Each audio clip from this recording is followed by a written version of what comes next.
HDFC bank में FD कराने वालों के लिए एक जरूरी अपडेट है।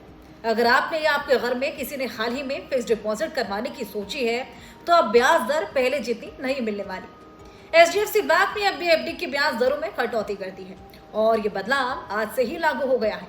अब सवाल ये कि कितना कम कर दिया गया। सीधा जवाब है 25 बेसिस पॉइंट यानी कि 0.25% तक की कटौती।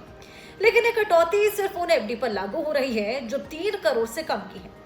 अब चलिए इसे आसान भाषा में समझते हैं।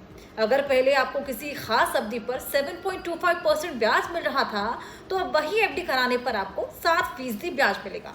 मतलब कि ब्याज दर में थोड़ा लेकिन असरदार फर्क है। एचडीएफसी बैंक में ब्याज दरें आपकी एफडी की अवधि पर निर्भर करती हैं। आइए बदलाव को थोड़ा और विस्तार से समझने की कोशिश करते हैं।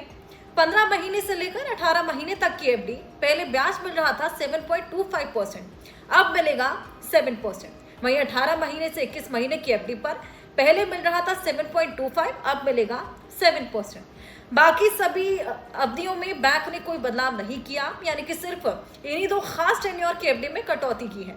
और अब एक और बात ध्यान दीजिएगा, ये जो रेट कट हुआ है वो सिर्फ रेगुलर कस्टमर्स के लिए है।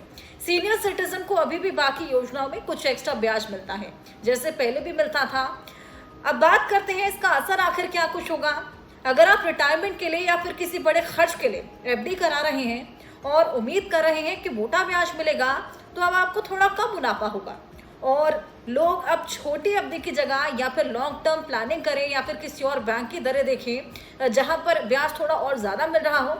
और हाँ, ये कदम ऐसे वक्त पर आया है जब बाकी बैंक या तो ब्याज दरें बनाए हुए हैं या कुछ मामलों में बढ़ा भी चुके हैं। तो सीधी बात यह है कि अब एचडीएफसी में एफडी का फायदा थोड़ा कम हो गया है। इसलिए अगर आप निवेश का सोच रहे हैं तो एक बार नए रेट चेक करिएगा, टेन्योर पर ध्यान दीजिएगा और जरूरत हो तो किसी दूसरे विकल्प पर भी सोचिए, क्योंकि पैसा वहीं लगाया जाए जहां पर रिटर्न भी सुकून दे।